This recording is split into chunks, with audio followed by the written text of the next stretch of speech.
келіңіз.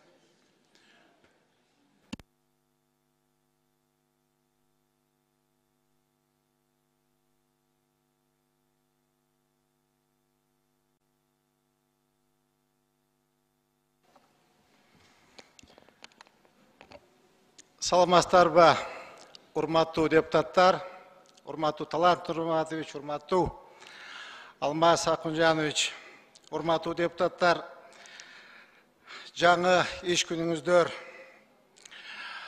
байсалдуу болсун, даражаңыздар бийик болсун, сөзүңүздөр өтүмдүү болсун,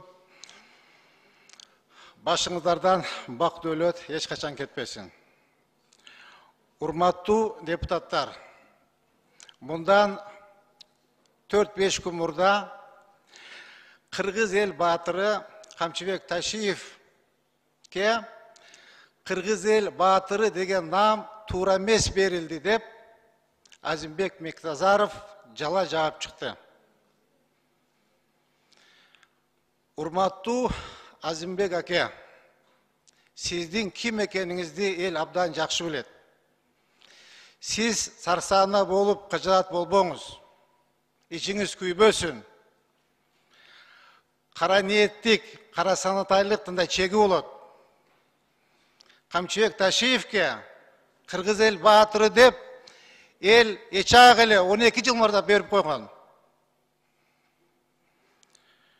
Урматтуу коллегалар,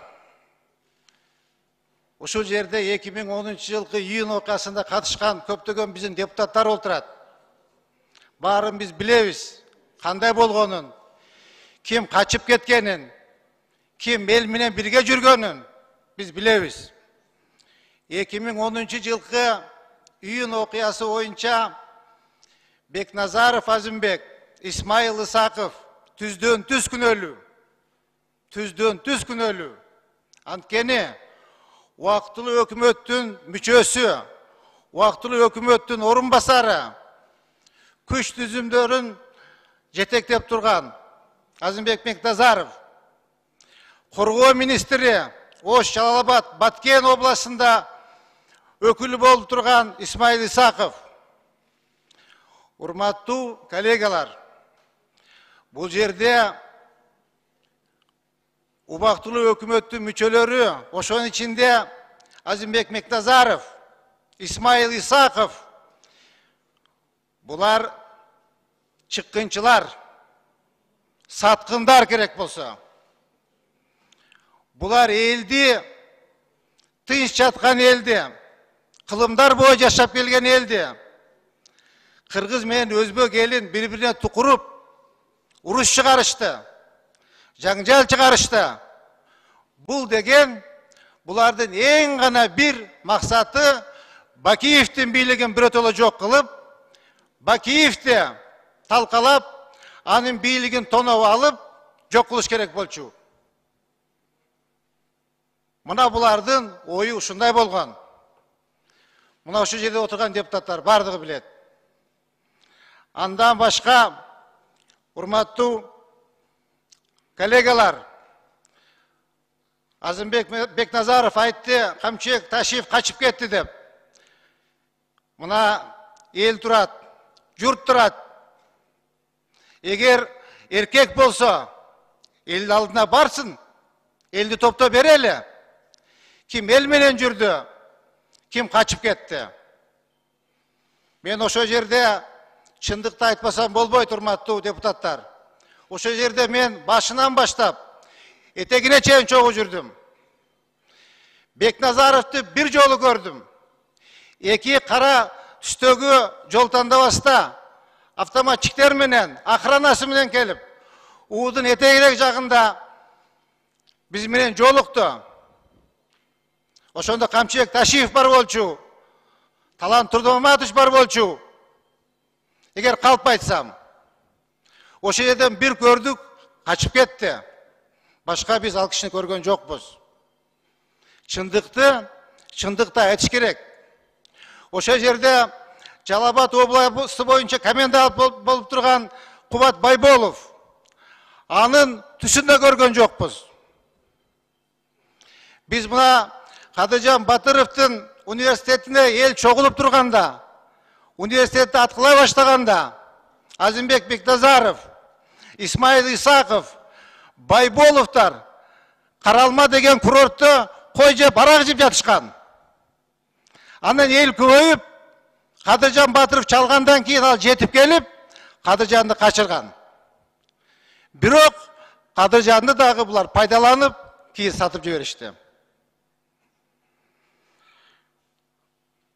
Урматтуу депутаттар, мен мұны айтпай қойсам болады эле, бирок чындыкты айтып қойыш керек. Мен ушул чындыкты айтып қойын деп чечтим. Урматтуу төрага, ушул маселени күн тартибине коюп, генеральный прокурордун маалыматын угуп койсок. Урматтуу коллегалар, мен кыскача сиздерге ушул 4-5 мыйзам долбоорун жаздым болчу. 23 августтан бери Жогорку Кеңештин сайтында талкууда илинип турат. Медер Кубаныч менен дагы макулдашканбыз, сүйлөшкөнбүз, бир нече жолу кезиктик. Бул мыйзамды мындай иликтеп, жиликтеп, Кудайым буйрса, комитетке алып чыгам. Ошондо кошумчалары болсо, сиздер жактан алымчалары болсо, сиздер менен бирдикте ушул мыйзамды талкуулап, эгер колдоп берсеңиздер, ушул мыйзамдарга өзгөртүү киргизсек.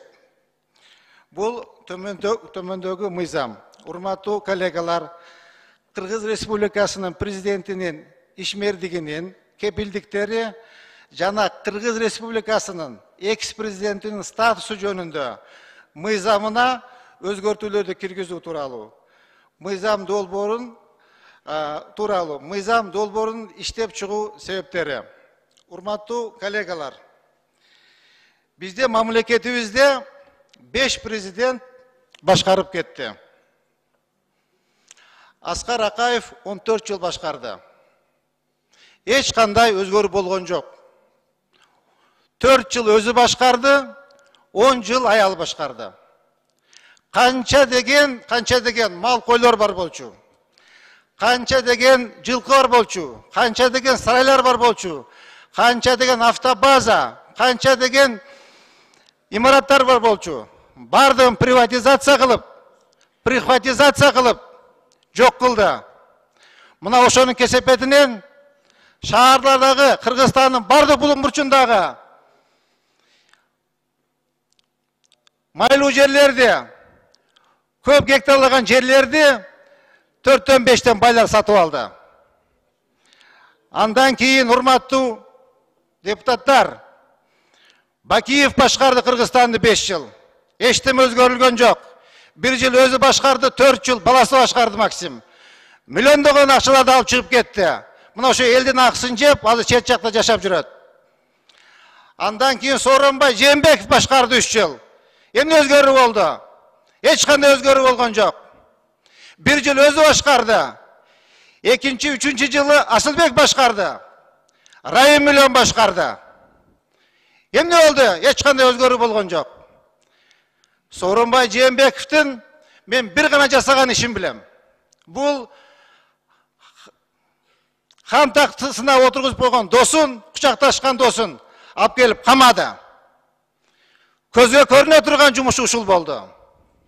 Урматтуу депутаттар, вот ушул мамлекет башкарган биздин ишмердигин сиздерге мындай үстүдөн айтып туруп, ушул мыйзамдарга өзгөртүүнү киргизүүнү туура көрдүм. Мына урматтуу депутаттар,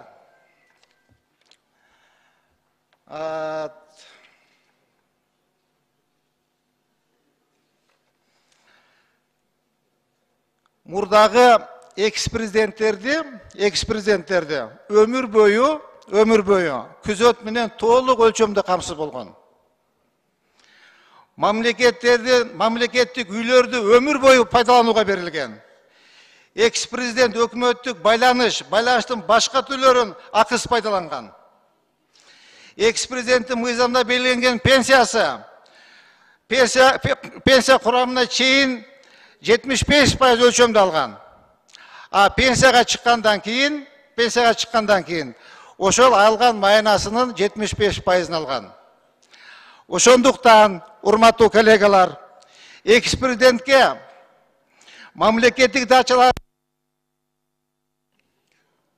10 минут вакытыңыз аяктап калды.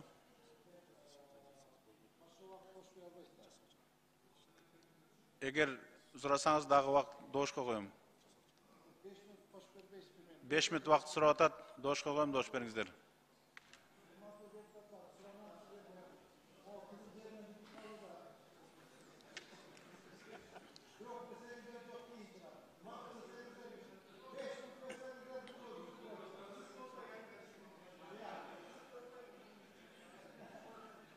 Макул, 59 каршы жок, бар 59, катталды 86.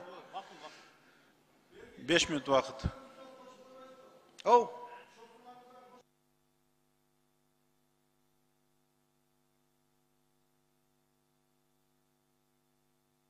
Сунуш өттү, 5 минут вакыт.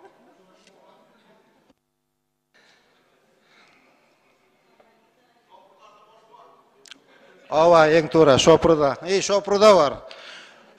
Шопуру да бар азыр. Урматтуу депутаттар, чоң рахмат. Аллах разы болсун, өмүрүңүздөр узун болсун, көп жашаңыздар.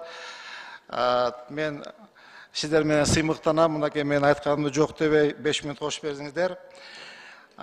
Биз, урматтуу коллегалар, ушул мамлекетти башкарып кеткен президенттер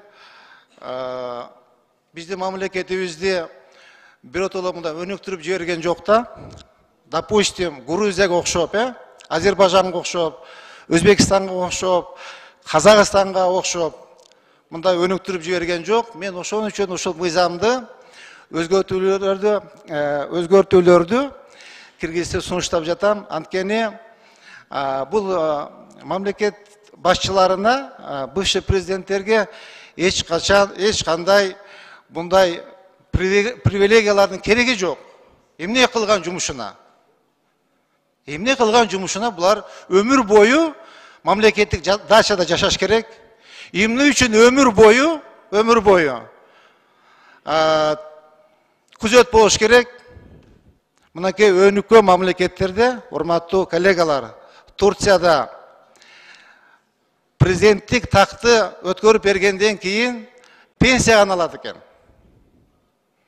Германияда пенсия ошо менен бирге бир гана жан сакчы берилет экен. Жан сакчы өзүнүн эсебинен. Биз ошого жаңы мыйзамдын долбооруна айтып жатабыз. Президентке, жаңы шайланган мөөнөтү бүткөн президентке эч кандай привилегия болбойт. Анын бир гана пенсиясы болот. Жаңы шайланган президент келгенден кийин ал сумкасын салыштырат, дипломатын көтөрөт, үйүнө карап, үйүндө жашайт. Эч кандай привилегия болбош керек. Ушул мыйзам долбоорун, урматтуу коллегалар, комитетке алып чыгам. Ушуну колдоп беришиңиздерди мен суранам. Андан башка урматтуу коллегалар, ушул экс-президентке мамлекеттик дачалардын жанагы пайдалануу боюнча айттым. Кийинки ошо мыйзамдын долбоору биздин Кыргыз Республикасынын президентинин Бишкек жана Чолпон Ата шаарындагы мамлекеттик резиденциялардын аймактарына жайгашкан кыймылсыз мүлктөрдүн, объекттердин жана жер тилкелерин улутташтыруу боюнча мыйзам долбоору. Урматтуу коллегалар, буга чейин мыйзамдын негизинде мамлекеттик резиденцияда жайгашкан айрым мамлекеттик дачалар Турдакун Усубалиевке, Абсамат Майсалиевке, Чыңгыз Айтматовқа, Бақаевқа өмір бойы пайдалануға жеке меншікке берілген. Бирок атабыз Абсамат Майсалиевич қаза болгондон кийин, бай үчес қаза болгондон кийин мамлекеттик дачаны өкмөткө тапшырып чип кетишкен экен.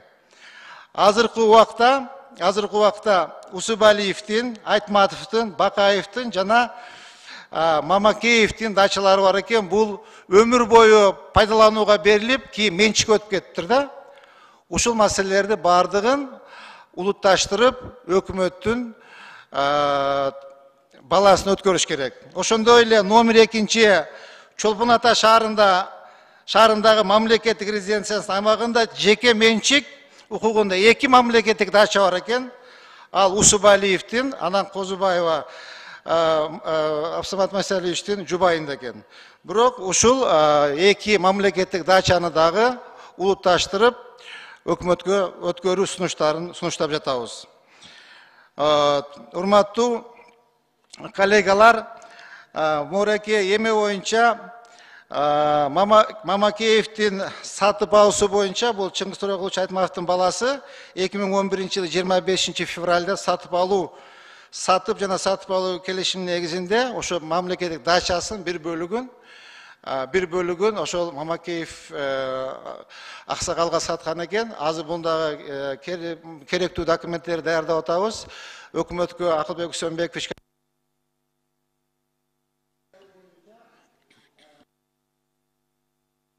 Вақтыңыз аяқтап қалды, 10 секунд. Жиынтықтап алыңыз. Рахмат. Урматтуу коллегалар, күн тәртібіндегі маселелерди кароого өтөбүз.